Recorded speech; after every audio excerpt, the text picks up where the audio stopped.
नमस्ते, संजय शर्मा हूँ मैं और 4PM न्यूज़ नेटवर्क आप देख रहे हैं। ये मुंबई का ऑफिस है मेरा, आधा अधूरा बन रहा है अभी। और मेरे मित्र, मेरे भाई और कांग्रेस के 5 ब्रांड प्रवक्ता सुरेंद्र सिंह राजपूत जी आज मुझसे मिलने आए। तो मेरी तो लॉटरी लग गई, क्योंकि मैं जब इनको सुनता हूँ तो इनसे सीखने की कोशिश करता हूँ। सीखता क्या हूँ, इनको हर हर बहस में आप जब इनको सुनते होंगे सारे देश के बड़े बड़े चैनलों पे, तो बिल्कुल तत्काल वाले इनके शेर व शायरी वो से कायल है रहते सब। विपक्ष के जितने लोग होंगे, सत्ता पक्ष के जितने लोग होंगे, वो इनके शेर व शायरी में पानी पानी हो जाते हैं। और जो तर्क होते हैं वो इतने लाजवाब होते हैं कि एक बहुत बड़े चैनल ने अभी पिछले दिनों ये बहुत चर्चा में आ गए। एक बहुत बड़े चैनल ने कहा कि कांग्रेस से कहा कि भाई सुरेंद्र राजपूत जी की जगह किसी और को भेज दीजिए। भारतीय जनता पार्टी वाले कंफर्ट नहीं है सुरेंद्र सिंह राजपूत से। और कांग्रेस के जो भी इंचार्ज रहे होंगे, मैं उनकी बहादुरी को सलाम करूंगा। और ये इलाज भी है गोदी मीडिया का। उन्होंने कहा कि हम उस चैनल में अगर कांग्रेस की तरफ से किसी को भेजेंगे तो वो सुरेंद्र सिंह राजपूत को भेजेंगे, और ये हिंदू मुसलमान वाले फसाद पर नहीं भेजेंगे। और ये स्टैंड मुझे लगता है कि सारे अपोजिशन को लेना चाहिए, क्योंकि इस समय देश का जो माहौल ख़राब हुआ है उसमें शायद गोदी मीडिया के चैनलों की सबसे बड़ी भूमिका है कि जहाँ बेरोज़गारी पे, जहाँ किसानों पर, जहाँ बाकी चीज़ों पे बात नहीं होती, सिर्फ एक धार्मिक मुद्दे के उभारने की बातें होती हैं। तो अगर सारे विपक्ष बायकॉट कर दे, भाई तुम अपनी पंचायत खुद करो, खुद करते रहो, तो ये कांग्रेस का अच्छा पछता हो। मुझे बड़ी अच्छा लगा कि सुरेंद्र सिंह राजपूत के नाम पर कम से कम बीजेपी को इतनी मिर्ची लग रही है, डर रही है इनसे। बहुत बहुत शुक्रिया, आप मेरे ऑफिस है सुरेंद्र भाई। बहुत अच्छा लगा मुझे आपका आना, बहुत बहुत स्वागत आपका। बहुत धन्यवाद संजय भाई, आपको ये ऑफिस खूब तरक्की दे। थैंक यू यार। और न्यूज़ चैनल जो आपका 4PM है वो उत्तर प्रदेश से शुरू होकर के मुंबई तक पहुंच गया है, दुबई पहुंच गया है, अब पूरी दुनिया में पहुंच गया है। क्या बात है, ये हमारी दुआ भी है, शुभकामना भी है। और जो आपने बात कही अभी, उसमें कुछ तथ्यात्मक सच्चाइयाँ और हैं। ये मसला किसी चैनल का नहीं था, ये मसला भारतीय जनता पार्टी का था। चैनल से कोई लेना देना नहीं था उस बात का। और भारतीय जनता पार्टी ने ये बदमाशी की थी। सुधांशु त्रिवेदी जी जो है वो भारतीय जनता पार्टी के प्रवक्ता हैं, राज्यसभा सांसद हैं, लखनऊ से हैं, मेरे मित्र भी हैं। नहीं वो मतलब मैं भी जानता हूँ, योगा आपके विश्वविद्यालय में और समय के दौर पे सब रहा। तो वहां पर ये बात थी कि भारतीय जनता पार्टी के लोग, जो इनका मीडिया था, वो ये कहता था कि अब सुरेंद्र राजपूत को सुधांशु मित्तल से नहीं बहस कराएंगे। सुधांशु मित्तल कह रहा, सुधांशु मित्तल त्रिवेदी जी से। तो भाई क्यों नहीं कराएंगे? तो बात आई कि क्यों नहीं कराएंगे, हम कुछ वो करते हो। तो वो जो बहस एक बार उन्होंने पहले भी अवॉइड की थी। कारण क्या है, क्यों? अब मुझे ऐसा लगता है कि तर्क शक्ति नहीं होगी। जबकि सुधांशु जी भी लॉजिक तो अच्छे हैं, योग है, वो भी ऐसा नहीं है कि, लेकिन हो सकता है सुधांशु जी को तो अपने पर विश्वास हो, लेकिन भाजपा को ना विश्वास हो उन पर। अब घेराबंदी कर लो। हाँ, मतलब आज की डेट में भाजपा के इतने कुकर्म हो गए हैं कि हो सकता है सुधांशु जी भी ना क्या नाम उसको बचा पाए उन कुकर्मों को। तो इसलिए वो डर के भागे। इसीलिए उन्होंने उस चैनल से कहा कि भाई अगर सुरेंद्र राजपूत आएंगे तो हम सुधांशु जी को नहीं भेजेंगे। तो ये बात थी, इसमें चैनल से लेना देना नहीं था। बाकी हाँ, सत्ता समर्थन का जो चैनल है, जितने चैनल से हम भी जानते हैं, वो चाहे रूबिका का हो, चाहे वो अमन चोपड़ा का हो, चाहे वो क्या नाम वो अर्णव का हो, चाहे वो और तमाम जो चित्रा त्रिपाठी हो, हम खुलेआम कहते हैं, तो नाम लेकर के कहते हैं वो। लेकिन ये वाला मुद्दा तो यहाँ भारतीय जनता पार्टी का भगोड़ापन। अच्छा, मुझे बताइए कि आपने जो तो नाम भी ले दिए और आप लगातार टीवी चैनलों में जाते रहे हैं, पिछले कुछ सालों से विमर्श कितना खराब हो गया है, और कारण क्या है इसका कि ये हिंदू मुसलमान का जो फसाद कराते हैं, टोपी वाले आ जाएंगे, टीका वाले ने, आप तो जब स्टूडियो में जाते होंगे तो जैसे ही कैमरा बंद होता है वही टोपी वाले दाढ़ी वालों को, दाढ़ी वाले टोपी वालों को तुरंत चाय पिलाते हैं, गले मिलते हैं। तो ये जो सबके सामने ये नाटक होता है लड़ाई का, ये क्यों कराते हैं? उनको क्या लगता है, लोगों पब्लिक को मजा आता है? नहीं, जहर की खेती करके उसकी फसल काटना, ये भारतीय जनता पार्टी का मूल उद्देश्य। आप देखिए, दुनिया में सब जानते हैं कि नशा खराब चीज होती है, लेकिन आजकल सबसे ज्यादा अगर महंगी कोई चीज बिक रही है तो नशा ही बिक रहा है। तो ये नशेड़ी बना रहे हैं एक पूरी की पूरी पौध को।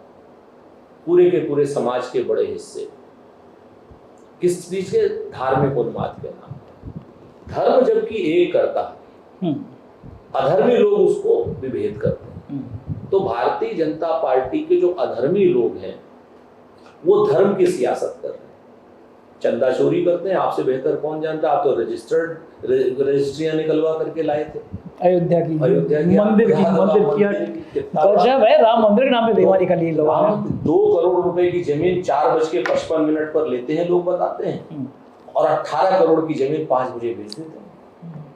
लेकिन आप ये तो आप ही निकाल के लाए थे ना। हाँ। तो वो जो मंदिर के नाम पे खेल कर दिया लोगों ने। तो आप जो आदमी मंदिर बेच ले, जो आदमी राम को बेच ले, भगवान श्री राम को बेच ले, जो आदमी धर्म को बेच ले, तो उनके लिए सबसे सॉफ्ट है कि साहब हिंदू मुसलमान में आम जनता को भरमाए रहो, और पीछे से पूरा का पूरा जो विमर्श है या पूरे का पूरा जो हमारे संसाधन है उन पर बड़े बड़े उद्योगपतियों का कब्जा हो। अच्छा, लेकिन एक बात है सुरेश भाई, आपकी भी कांग्रेस ज़्यादा नहीं कर पाई। देखिए राम मंदिर बना, 1 साल में उसकी छत पक गई। सबसे बड़ा मंदिर बनाया जिसकी मार्केटिंग में कोई कसर नहीं छोड़ी, पूरा मंदिर बना नहीं, 1 साल में छत पक गई। वो जो 2 करोड़ की रजिस्ट्री सुबह से हुई और शाम तक 18-20 करोड़ में बिक गई, वो पैसा 20 करोड़ को निकल के कहाँ का बटा। आप लोगों की इन्वेस्टिगेशन थोड़ी कमज़ोर है, आप लोग पता कर नहीं पाए वो पैसा कहाँ निकल के किसको गया, क्योंकि बीजेपी के एमएलए का नाम था, बीजेपी के मेयर का नाम था। अब एक बात बताओ संजय भाई, जब आप लोग कुछ नहीं कर पाए तो हम कैसे कुछ करते? 2014 से पहले मैं आपको खुली बात बता, हाँ। अच्छाइयाँ कमजोरियां सब बताता, ठीक है, यहाँ पर हमको सच बोलने के लिए बैठे। 2014 से पहले के जितने जो सो कॉल्ड अनियमितताएं थी, जिनको कोर्ट ने बाद में खारिज किया कि नहीं, हाँ 2G कॉमनवेल्थ सारे, आप बॉफोर्स से शुरू करो ना। हाँ ठीक बात है, मैं बॉफोर्स से शुरू करता हूँ। हाँ। ये सब किसने निकाले? क्या भाजपा ने निकाले? नहीं, मीडिया ने निकाले थे। आप बताओ, मीडिया ने निकाले थे ना। मीडिया इन्वेस्टिगेट करती थी, हम लोग सत्ता में रहते हुए मीडिया को रोकते नहीं थे, और विपक्ष उस मीडिया के उन सवालों को उठाता था संसद में, और संसद ठप होती थी। यही तो था। तो आप ये चीज जो काम मीडिया को करना है वो आप कांग्रेस के पल्ले क्यों डालते हैं? अच्छा, लेकिन एक बात सुनिए, ये सच्चाई आप भी जानते हैं, नेटवर्क 18 जैसा बड़ा समूह अंबानी ने खरीद लिया, एनडीटीवी अडानी ने खरीद लिया, बाकी उद्योगपति आ गए अखबार के धंधों में खरीद लिया। तो जो आपकी आंखों के सामने पूरी मीडिया उद्योगपतियों ने खरीद ली, तो फिर भूमिका आपकी बचती है।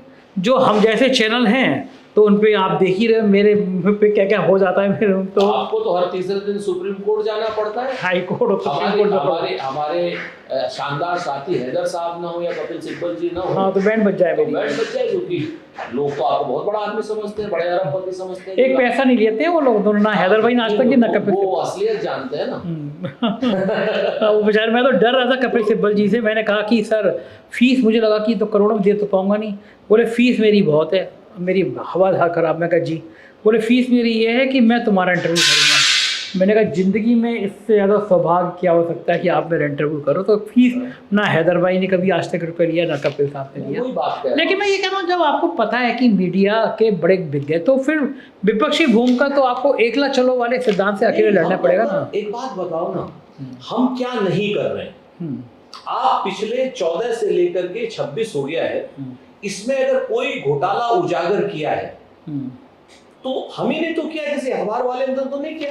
आप बताओ, राफेल का घोटाला किसने उजागर किया? महाराष्ट्र में जितना स्कैम्स हुए किसने उजागर किए?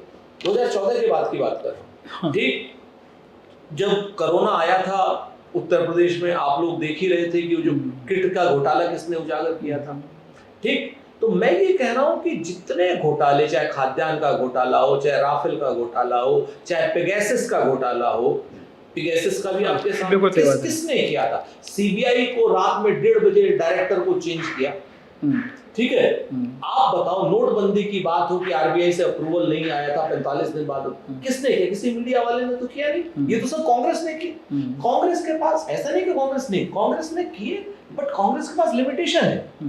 हमारे पास एक्सेस नहीं है, गवर्नमेंट नहीं है ना, हमारे पास एक्सेस नहीं है हमारे पास। तो जो राहुल गांधी और राहुल गांधी की टीम, आपको एक बहुत बड़ा घोटाला बताता हूं, जितना बड़ा मतलब इतिहास में कभी नहीं हुआ। महादेवपुरा कंस्टिट्यूंसी में 1,52,000 वोट फर्जी। ये घोटाला किसने निकाला? राहुल गांधी ने निकाला। हरियाणा में 19 लाख वोटर डुप्लीकेट, ये घोटाला किसने निकाला? कांग्रेस पार्टी ने निकाला। अब जब हम घोटाले निकाल चुके हैं तो इसकी फेयर इन्वेस्टिगेशन या तो सरकार करे, जो करेगी नहीं, जो कभी नहीं करेगी, और या फिर मीडिया एजेंसी करें, वो भी कभी नहीं करेगी। तो फिर विकल्प क्या है? अब मुझे बता नहीं, जो पहली चीज, जो पहला आपका सवाल था ना कि विपक्ष करे, तो विपक्ष तो अपना काम कर रहा है। मैं ये कहना चाह रहा हूँ, विपक्ष अपना काम कर रहा है, लेकिन विपक्ष को काम करने के बाद, आरोप लगाने के बाद उसका फेयर इन्वेस्टिगेशन, जो गवर्नमेंट की एजेंसीज हैं, अगर वो कॉम्प्रोमाइज्ड हैं, सीबीआई में उनका डायरेक्टर बैठा है, Rahul Gandhi ji as a leader of opposition अपना डिसिडेंट नोट देकर के तो आ सकते हैं।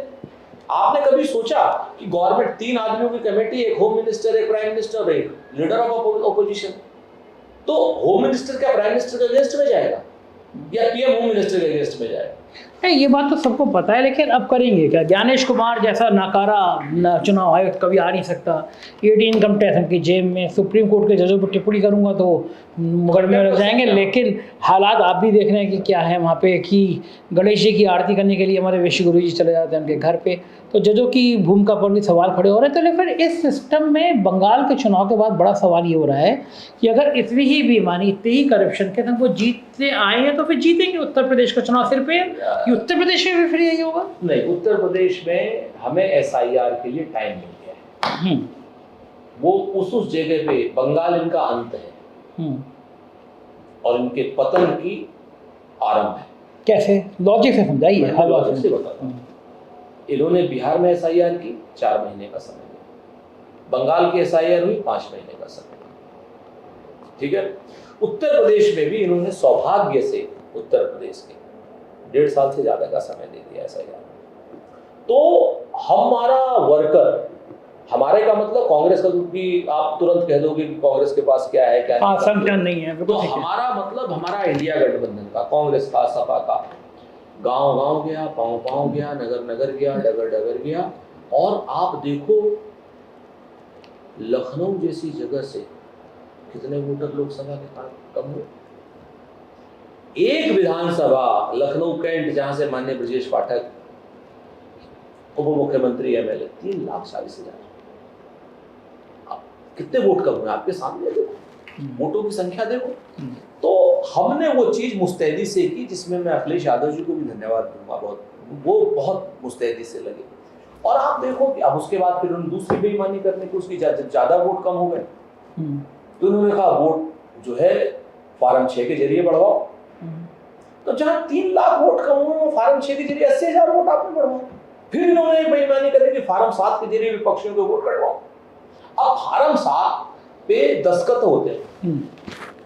अब पता चला कि जिसके नाम से दस्तखत किए फार्म 7 पे भाजपा वालों ने, वो आदमी को लिखना ही पढ़ना नहीं आता, मीडिया के सामने पेश कर दिया, वो तो अंगूठा छाप है, उसके दस्तखत। तो जब ये सारा काम किया, हमें समय मिला ना, तो हम ये सारी बेईमानियां पकड़ पा रहे हैं। अब ये रुक गए। तो उत्तर प्रदेश में जो एसआईआर के जरिए बेईमानी करना चाहते हो आप, वो बेईमानी नहीं हो सकती, नंबर 1। नंबर 2, बंगाल में 15 साल से ममता जी का शासन था, तो जो भी लड़ाई होगी शासन के खिलाफ होगी, ये तो आप समझते हैं। उत्तर प्रदेश में पिछले 10 साल से शासन भारतीय जनता पार्टी का, तो यहाँ का नल, नील, कोल, भील, पिछड़ा, दलित, आदिवासी, महिला, नौजवान, किसान, अल्पसंख्यक सब किससे परेशान है? हमारी सरकार से तो नहीं परेशान, हम तो विपक्ष में, उनकी सरकार से परेशान। 69,000 शिक्षक 23 बार सुप्रीम कोर्ट में बेचारे चंदा इकट्ठा कर करके अपने वकील खड़े कर रहे हैं, एक बार भी सरकार नहीं दी। 5 लाख पद खाली पड़े हैं उत्तर प्रदेश में, सरकार उनको निकालने की वही नहीं कर रही है। ठीक, आपको बताऊं मैं, दलितों को उत्तर प्रदेश में पेशाब चटवाया जा रहा है, महिलाओं के अपराध में उत्तर प्रदेश नंबर 1 है एनसीआरबी में। तो ये जितने सवाल हैं, एसआईआर पर हमको समय मिला, और ये जनता से जुड़े हुए जितने सवाल हैं, वो सब सरकार के खिलाफ। ठीक बात है, माहौल तो बनता ही है। लेकिन एक आखिरी सवाल, हमेशा होता है कि चुनाव सिर पे आ जाता है, आप लोग लड़ते रहते हैं, अभी भी कुछ बयान आ रहा है कि कांग्रेस को अलग लड़ना चाहिए, गठबंधन से नहीं। आप ही की पार्टी के अलग लोगों का बयान आता है। क्या आप लोग एक गठबंधन में जाएंगे, क्या लग रहा है, या अलग अलग लड़ेंगे? देखिए, चाहे राहुल जी की बात ले लीजिए, चाहे अखिलेश जी की बात ले लीजिए, दोनों ने स्पष्ट कहा है गठबंधन है, इंडिया गठबंधन के बैनर पे चुनाव लड़ेंगे। कितनी सीटें कांग्रेस? 403 सीटों पर कांग्रेस कितनी सीटें? 403 हाँ, नेताओं वाली बातें मत करिए, कांग्रेस बताइए। कांग्रेस भी 403 सीटों पर लड़ेगी। सिंबल किसी का कोई, सिंबल कांग्रेस के सिंबल कितने होंगे? कांग्रेस के सिंबल तो अखिलेश जी और राहुल जी तय करेंगे। हाँ, ये गोली। लेकिन मजा, मैं आपको बताऊं इसमें ना, तो मैं आपको 2-3 चीजें बड़ी मतलब साफ बता दूं कि एक तो गठबंधन 3 लोगों को तय करना है, मल्लिकार्जुन खड़गे साहब, राहुल गांधी जी और अखिलेश यादव जी। बाकी किसी चौथे आदमी की मुझे नहीं लगता कोई भूमिका है गठबंधन में। एक बिल्कुल क्लियर है, सहमत हूं आपकी बात है, कोई गठबंधन में भूमिका नहीं है। और जो आप बात कर रहे हैं ना बयान की और उसकी और मतभेद की, मैं आपको बड़ी उल्टी बात कहता हूँ। मैं तो खुश होता हूँ मतभेदों से, क्योंकि लोग बात कर रहे हैं। एनडीए में आपको मतभेद दिखाई देते हैं क्या? नहीं, वहां तो कारपोरेट डर है। मुर्दा आदमी ही कड़ा होता है, जिंदा आदमी लचीले होते हैं। तो एनडीए जैसा हमें गठबंधन नहीं करना है। हमारे गठबंधन में सारे नेता बराबरी के हैं, सारे नेता इज्जतदार हैं, सारे नेता एक दूसरे की बात कहेंगे भी, सुनेंगे भी, मतभेद भी रखेंगे और अपने विवाद का समाधान संवाद से करेंगे। गठबंधन होगा, हम जीतेंगे, उसके बाद जीतने के बाद भी हम सरकार जब बनाएंगे तब भी खींचातानी होगी, क्योंकि खींचातानी में पब्लिक का फायदा है। सहमत हो गए। बहुत बहुत शुक्रिया आपका सुरेंद्र जी, आपने मुझसे बातचीत की। Thank you. बहुत शुक्रिया आपका कि आपने बुलाया।